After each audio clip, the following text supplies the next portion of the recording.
Hello and welcome to this lecture on psychosis. This is Dr. Nicholas Hatcher, and in this presentation we will explore changes in the hippocampus implicated in the pathophysiology and presentation of psychosis. This is just a reminder as to where we are in the lecture series. At this point, we are still considering factors that predispose an individual to psychosis.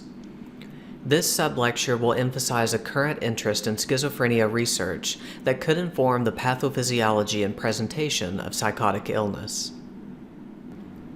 Memory can be broadly categorized as short-term and long-term. Here I provided a breakdown of each type of memory and the brain region primarily responsible for the specific type of memory. We will primarily focus on declarative memory, as a result of the hippocampus and perirhinal cortex, because alterations in this domain have been specifically implicated in psychosis. The hippocampus is located in the medial temporal lobe, approximately where the marker is placed on this artistic rendition of the brain. The medial temporal lobe consists of the hippocampal formation, which is made up of the cornu aminis 1 to 3, abbreviated here as CA1 and CA3, the dentate gyrus, abbreviated here as DG, and subiculum, abbreviated sub. This lobe also consists of the surrounding perirhinal, parahippocampal, and entorhinal cortex. The entorhinal cortex is abbreviated here as ERC. The hippocampal formation is a convergence zone, wherein unimodal and polymodal neocortical outputs ultimately come together. Specifically, the outputs from polymodal association and sensory neocortex provide the dominant projections to the perirhinal and parahippocampal cortex, which in turn project to the entorhinal cortex. Here I provided a simplified schematic of key hippocampal formation connections to be used in the context of this discussion. Broadly speaking, the hippocampus takes the what and the where generated by the neocortex and creates an item in context for storage and retrieval.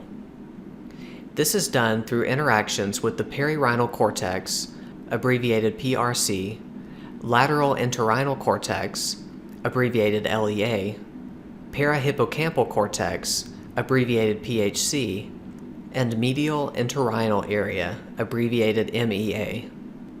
The hippocampus differentially supports the formation and subsequent retrieval of item-item and item-in-context conjunctions rather than memory for individual event features or items per se. When information from the neocortex converges on the hippocampus, it is rapidly bound in the form of a conjunctive representation, which is a flexible representation that captures the co-occurrence of multiple features that constitute an event. Retrieval is a process of subsequent reinstatement of previously learned input patterns.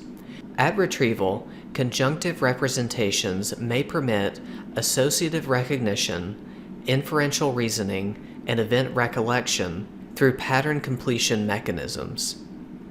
Associative recognition involves recognizing which two stimuli had previously co-occurred.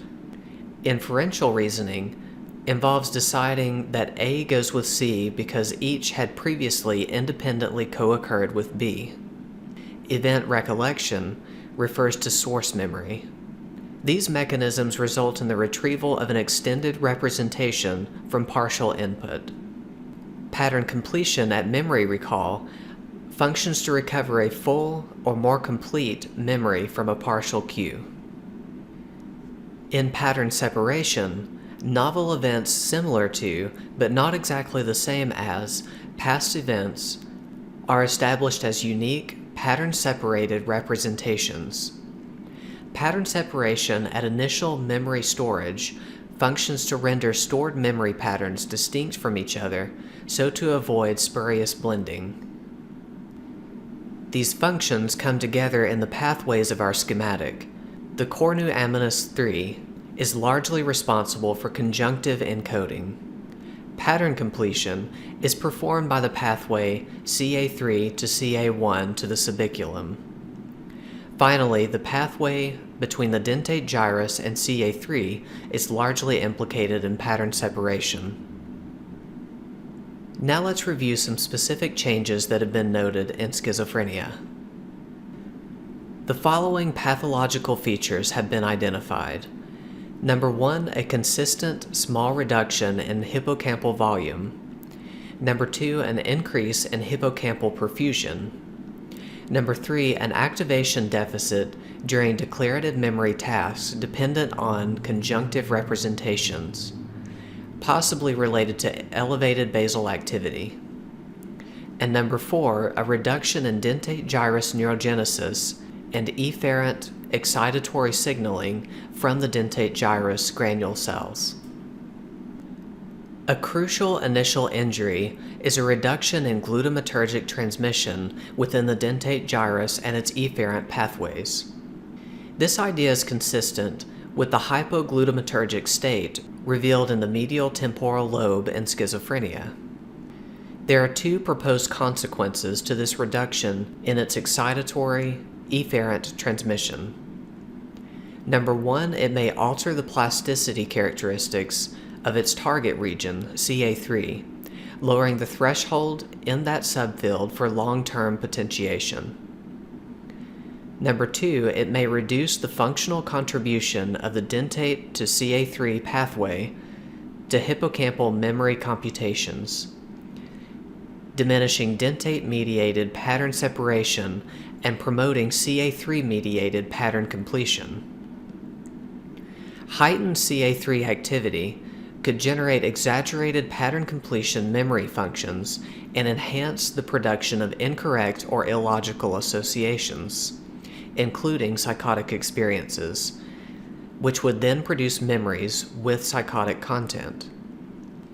The effect of reduced neurogenesis and/or reduced glutamate transmission in the dentate gyrus in schizophrenia could disadvantage pattern separation and sensitize the CA3 for pattern completion functions, as CA3 would become differentially driven by direct entorhinal cortex inputs rather than by the dentate gyrus inputs that foster orthogonalization of hippocampal representations of similar but distinct events. The relative shift towards pattern completion could plausibly advantage inappropriate associations, generate false or illogical memories, and create a susceptibility to psychosis. The known hippocampal hyperperfusion in schizophrenia may reflect this hypothesized increase in pattern completion under circumstances in which pattern separation would prevail in the healthy brain.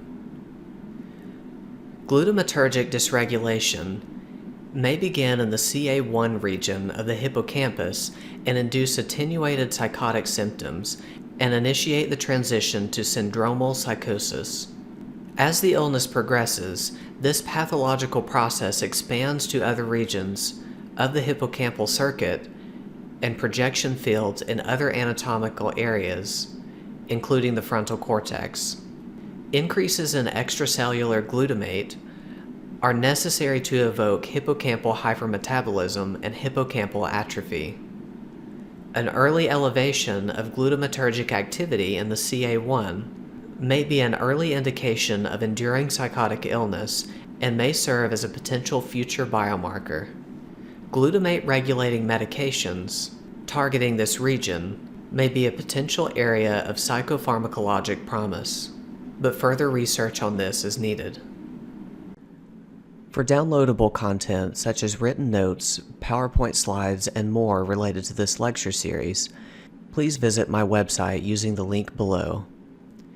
You can also support my goal of continuing to provide new content through Patreon, where becoming a patron will provide you with access to downloadable content as I create new content. Thank you for your support.